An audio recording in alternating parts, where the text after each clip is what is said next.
Hello everyone សូមមកកាន់សាមញ្ញភាពពីថ្មីម្ដងទៀត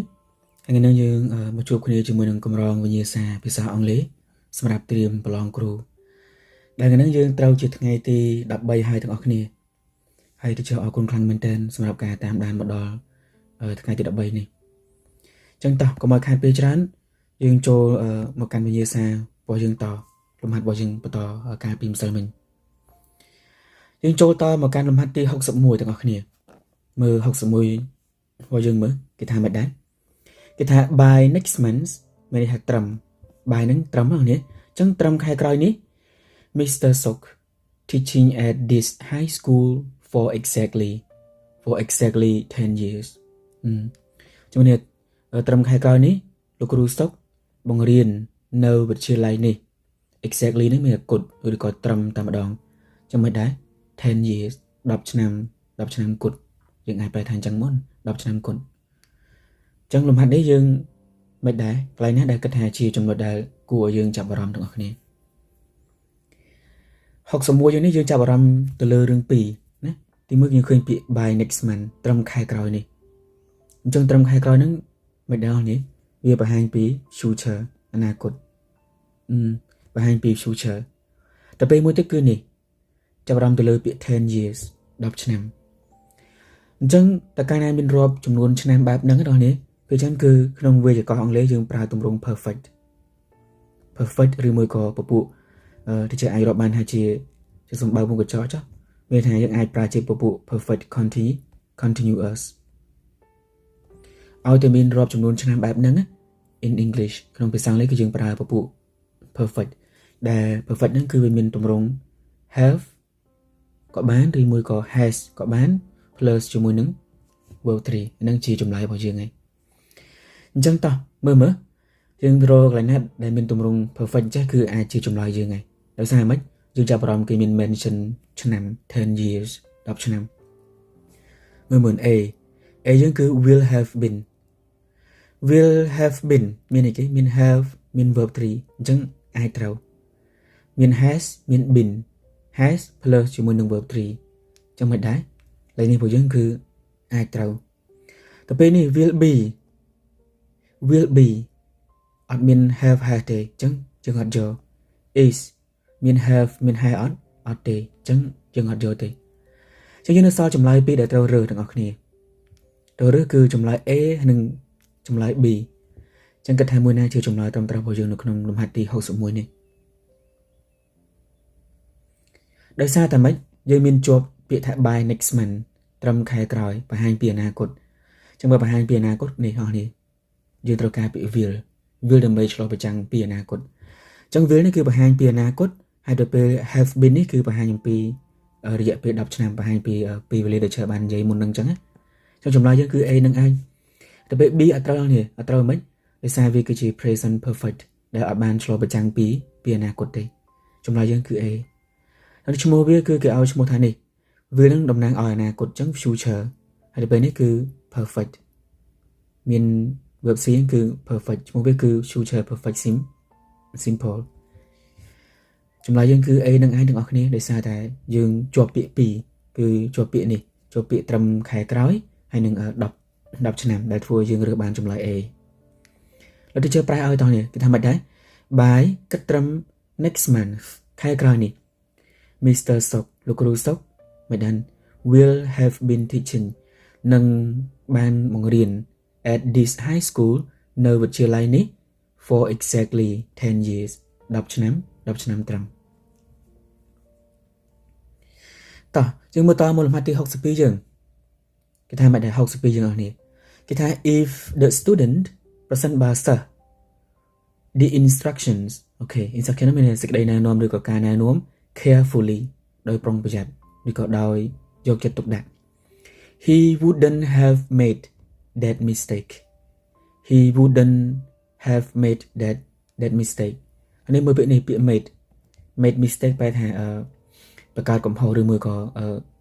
សាងកំហុសអញ្ចឹងណាចាំមានថាគាត់នឹងមិនសាងកំហុសបែបហ្នឹងទេលំហាត់យើងចាប់អារម្មណ៍ឃើញអស់គ្នាគឺចាប់អារម្មណ៍ឃើញពាក្យ if តែកាលណាឃើញពាក្យ if គឺបង្ហាញពីអីគេគឺបង្ហាញអំពី condition conditional sentence ប្រយោគលក្ខខណ្ឌ conditional sentence ប្រយោគលក្ខខណ្ឌហើយយើងចាប់អារម្មណ៍ទី2គឺយើងចាប់អារម្មណ៍ឃើញទៅលើពាក្យនេះ would have ហើយមានបូកជាមួយនឹងអីគេនេះបូកជាមួយនឹង verb 3យើងឃើញមានពាក្យ would have នឹង plus ជាមួយនឹង verb 3តោះនេះចាំឲ្យតែឃើញ would have ឬក៏ពេលខ្លះយើងអាចនឹងឃើញពាក្យ should ចេះ should have បានដូចគ្នា would have ក៏បានឬក៏ should have នឹងរួមឲ្យតែឃើញពីរនឹងគឺវាបង្ហាញអំពី regret ការស្ដាយក្រោយទាំងអស់គ្នាឲ្យតែបង្ហាញពីការស្ដាយក្រោយអ្វីដែលយើងបាត់នៅប្រឡោះនេះគឺយើងបាត់ had plus ជាមួយនឹង verb 3ចាំបានអត់ឲ្យតែមិនឲ្យតែទាំងអស់គ្នាឃើញថាអូវាគឺជាប្រយោគលក្ខខណ្ឌហើយដល់ពេលចេញមកក៏លេខឃើញអីគេក៏លេខឃើញ would have ឬក៏ should have ហើយមានភ្ជាប់ជាមួយនឹង verb 3បែបហ្នឹងអញ្ចឹងមានថាអ្វីដែលវាបាត់នៅក្នុងកន្លែង if clause បាត់នៅក្នុងអាកន្លែងមានជាប់មួយ if ហ្នឹងគឺវាបាត់ had verb 3ចឹងចម្លើយយើងមានតែមួយនឹងឯងនេះចម្លើយយើងមួយណាមាន had plus ជាមួយនឹង verb 3គឺចម្លើយ C ក្រៅពីនឹងអត់ចូលទម្រង់ had plus verb 3ទេហើយបើសិនឲ្យchờបញ្យល់លម្អិតថាទៅជឿមិនបានជាគេការស្ដាយក្រោយគេប្រើ had plus verb 3អញ្ចឹង yes ដោយសារតែការស្ដាយក្រោយឬនឹងកើតឡើងនៅពេលណាទាំងអស់គ្នាឬនឹងកើតឡើងនៅក្នុងអតីតកាល in the past កើតឡើងនៅអតីតកាលគឺយើងប្រើ verb to ត្រូវអត់ប៉ុន្តែក្នុងភាសាអង់គ្លេសនៅពេលដែលតួអង្គម្នាក់គាត់លើករឿងនឹងយកមកនិយាយម្ដងទៀតពេលដែលលើកនឹងយកមកនិយាយម្ដងទៀតណាគឺយើងត្រូវរំកិលកាលឬក៏គេថារំកិលពេលវេលាទៅមុខនឹងមកជំហានបើទៅមុខមកជំហានណាគេដែលកើតឡើងមុន verb to ក្នុងភាសាអង់គ្លេសអ្នកកើតឡើងមុន verb to ក្នុងភាសាអង់គ្លេសគឺ had plus verb 3ដូចដែលយើងបានរើសមុននឹងចឹងបងប្អូនតោះនេះតាមពិតទៅ regret ការស្ដាយក្រោយហ្នឹងវាគឺជា verb to ទេវាគឺជា past simple ទេតែដោយសារតែវាស្ថិតនៅក្នុងទម្រង់ reported speech ការលើកសម្ដីយកមកនិយាយម្ដងទៀតអញ្ចឹងយើងត្រូវរំកិលកាលថាម៉េចអូណាគេកើតឡើងមុន verb to អញ្ចឹងអ្នកកើតឡើងមុន verb to គឺ had plus verb 3ឬក៏អ្នកកើតឡើងមុន past គឺ past perfect អញ្ចឹងហើយទៅបានជាយើងយកចម្លើយ had plus verb 3នឹងឯងទាំងអស់គ្នាតោះអញ្ចឹងចម្លើយយើងគឺ C នឹងឯងមានតែមួយនឹងទេហើយបើសួរថាជឿអានឹងប្រយោគលក្ខខណ្ឌទីប៉ុន្មានស្រួលយល់ទេវា verb ប្រមាណប្រយោគលក្ខខណ្ឌទីប៉ុណ្ណឹងនេះ had plus ជាមួយនឹង verb 3អញ្ចឹងវាគឺជាប្រយោគលក្ខខណ្ឌទី3ដោយសារ verb វាគឺ verb 3មកជឿប្រើឲ្យតោះគេថាមិនដែរគេថា if the students had read the instruction នឹងប្រសិនបើសិស្សនឹងគាត់បានអានសេចក្តីណែនាំដោយប្រុងប្រយ័ត្នណា he wouldn't have made គាត់នឹងមិន made that mistake គាត់នឹងមិនសាងកំហុសអញ្ចឹងទេ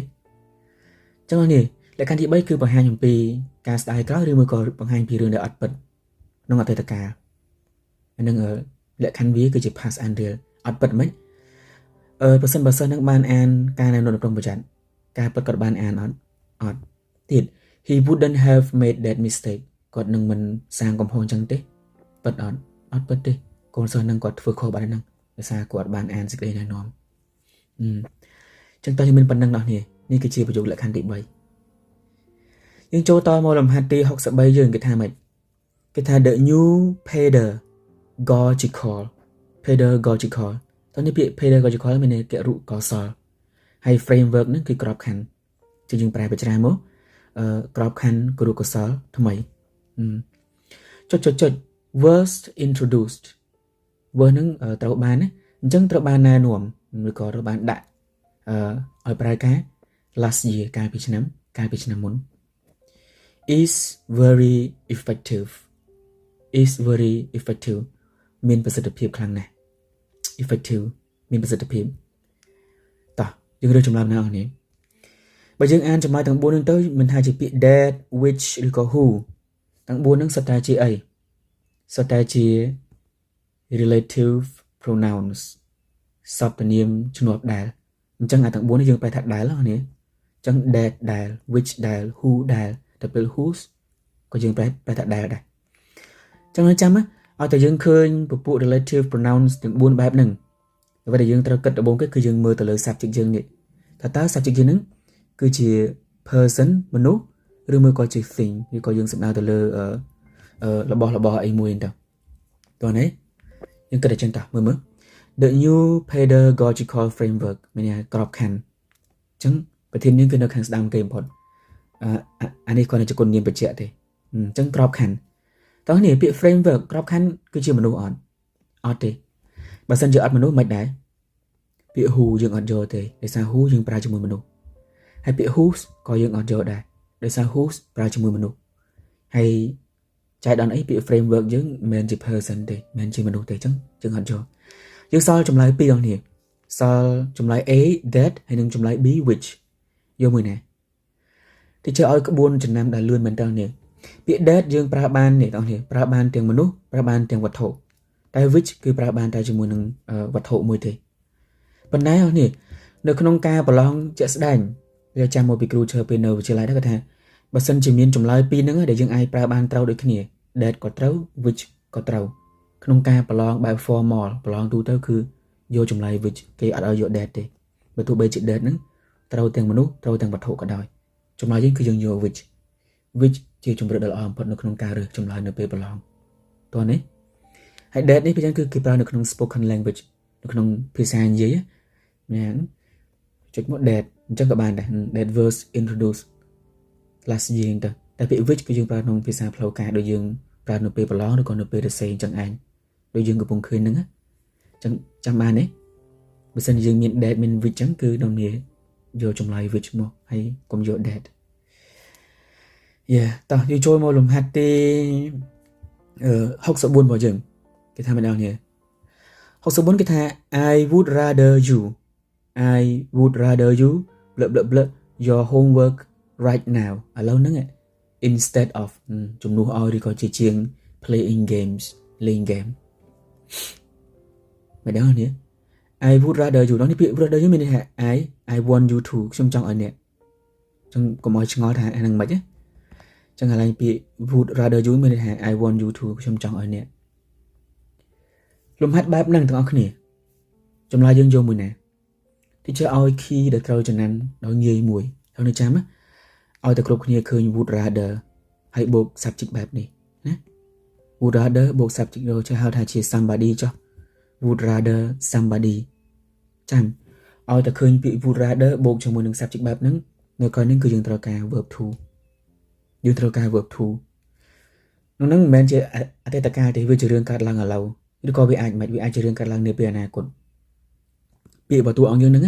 វាអាចជារឿងឥឡូវវាអាចជារឿងនៅពេលអនាគតក៏ពិតមែនប៉ុន្តែគឺចម្លើយគឺគេឲ្យយក verb to អញ្ចឹងមកដោយសារវាស្ថិតនៅក្នុងទម្រង់អីគេក្នុងទម្រង់ would rather plus subject plus ជាមួយនឹង past simple តោះនេះអញ្ចឹងបើសិនជា would rather បូកជាមួយនឹងយើងត្រូវការ verb to មួយណាជាចម្លើយយើងទាំងអស់គ្នា do verb to អត់ទេយើងអត់យកទេ did yes ដោយសារ do ខ្លាយទៅជា did អញ្ចឹងអានេះអាចត្រូវ doing យើងអត់ត្រូវការ verb ing ទេយើងត្រូវការ verb to អត់យក to do យើងត្រូវការ verb to យើងមិនត្រូវការពាក្យនាំមុខដោយ to ទេអញ្ចឹងចម្លើយយើងគឺ B បានទេហើយដូចថាអញ្ចឹងអានេះគឺមានន័យថា I want you to ខ្ញុំចង់ឲ្យអ្នកដូចយើងណែនាំប្រាប់គេថាគួរតែធ្វើអញ្ចឹងគឺចង់មានន័យអញ្ចឹងណាមកអញ្ចឹងចម្លើយមើល did អូខេ I would rather you did ខ្ញុំចង់ឲ្យអ្នកធ្វើ your homework កិច្ចការផ្ទះហ្នឹង right now ឥឡូវទៅណា instead of ជាជាងឲ្យ playing games ជាជាងឲ្យលេង game មានអ្នកគាត់ចង់ណែនាំឲ្យគេធ្វើអីមួយអញ្ចឹងចាំបានអត់នៅពេលក្រោយ would rather មាន subject គឺយើងត្រូវការ verb to ឬក៏ past simple ប្រយ័ត្នច្រឡំណាមកលំហាត់ទី65របស់យើងដែលជាលំហាត់ចុងក្រោយសម្រាប់ថ្ងៃទី13ហ្នឹងមិនដឹងទេតោះយើងយកមួយណាអានមើលសិនមើលគេថាម៉េច the principal លោកនាយក ask the teacher បានសួរលោកគ្រូឬក៏បានសួរគ្រូ what time ម៉ោងប្រហែល the meeting ចឹង the meeting ក្រោយមកសារពាក្យ start ម៉ោងប្រហែលដែលការប្រជុំចាប់ផ្ដើមតោះនៅនេះយកចម្លើយមួយណានឹងមានចាប់អារម្មណ៍ឃើញមើលនេះចាប់អារម្មណ៍ឃើញពាក្យ ask ជា verb to ចឹងអានេះមិន the principal asked the teacher what time the meeting ចាប់ផ្ដើមលំហាត់បែបនេះស្ថិតនៅក្នុងទម្រង់ reported speech ទាំងអស់គ្នា reported speech sẽ đừng lơ đào này sẽ đừng lại ví dụ là khả năng chơi bàn dây muốn nắng cá lựa vô biển nắng cho muốn dây mà đào tiền tam bắt đầu ví dụ những đam chạy tao này nè thôi nè những đam trong người cái thai the principle as lâu người dụ sùa cứ chỉ vợ vuông này vợ vuông này the principle as lâu người dụ sùa hay này ở sông nô còn what time does the meeting start ca của chúng chập đào mong mắn có trong xuôn trắng what time does the meeting start ca của chúng chập đào nó mong mắn nghiệp rồi khứ chẳng hạn bị as rồi bây giờ có xuôn nó cứ chỉ vợ vuông thì hay bị does nhưng có chỉ vợ vuông này toàn đấy chỉ vợ vuông tại nó bên nó có miền núi mình có cho bị nó cho từ vô từ bạc kẹp sen này nó kêu dụ có trong xuôn thà ca của chúng chập đào nó mong man khứ nhớ bên này vô bị nó cho từ này gì mà đòn tiền đó là lừa trong này nè nè đôi lùm hạt này có lừa cả cái style có nó cho từ gì mà đòn tiền chẳng cái từ ban này dương này chẳng lùm hạt dưới này chẳng đại lòng này bằng chẳng cứ dưới nâng trao cam cal pe về lìa cal mấy này cái đại ca lang mun vợ buồn cứ vợ thu nông người sao ông lấy vợ thu cả lang mun vợ buồn chẳng bên này mấy số mấy đây sùng nô đã bao lục luôn ví dụ có dương cal pe đâu này dương cal pe đại là cái cả lang mun vợ buồn cứ verb to bà này chẳng bữa sau này viên câu mà verb to đừng óc cái này verb to bạn hay trong lại dương nè đại dương bàn câu môi chiều verb to hay sáp ní nè để việc bắt có bắt verb ấy có việc bắt verb to đây bà này để sao viên câu về về liệt đừng óc cái này số thằng bạch bàn câu để sao cái bị mà chua nó cứ miền đẹp xây cái vô bị quá đó vô từ giờ thà là kêu dụ có số thà mong man bạn tập trung rồi đấy chẳng mình này dùng câu về đừng câu mấy bà bị đi dùng câu được chữ verb to trong đó dương để bắt có chí verb to đây đọc vui nát cứ chữ verb to mơ starts mean as or as cứ chữ verb one dương ngọt rồi thế started mean time ed cứ chữ verb to ai trâu has started đó này bạch mưa từng các bạn này mưa từ từ bị has have rừng mùi có has cứ chữ verb one dương ngọt rồi will cái will bài hàng biển nào cột áp bẹ vào đường verb to để chấn những ăn cho bà đấy trong nói với cự bì hạt phó để sai thật nông tùng rong về có reported speech mình là cả song song đầy kế vô mô bị poronia mà đòn tiền tao lấy thế chơi ở trong tao cái thang mạch đài the principal asked the teacher lúc này dựa ban xua kêu tha what time the meeting started mongประมาณ từ banการประชุมนั้นจับดาวให้ประชุมจะถ่ายเชื่อมันban tranh mua verb thu thằng on trắng yeah chụp ngờ tam bắt tớiประโยคđamคืนchạyประโยคđam vía the principal asked tam bắt cọt xu môn năng tề the principal asked lâu này dựa gọi ban xu thà what time does the meeting startการประชุมจับดาวมองมันให้ban dương ở Europe một chi reported speech dương đôประโยคสมนู้một chiประโยคสอบchạy từ ban đại dươngคืนนงตุ่มรงสับจิก verb ธรรมดาแต่ยังรุนเปไม่รุนปีเวิร์บบวนต่างอ่อนนั้นโมชีเวิร์บทูต่างอ่อนบ้านนี้จังนั้นยังเรื่องเวรต่างอ่อนนี้เลยซาตายสัตว์เวรจะก่อคลำให้เอาคนชราต่างอ่อนนี้เมื่อสันจะมีไอ้ชงอไอ้สู้เชื่อบ้านในขนมขมันช่วยพนี้เนื้อวิดีโอกลายติน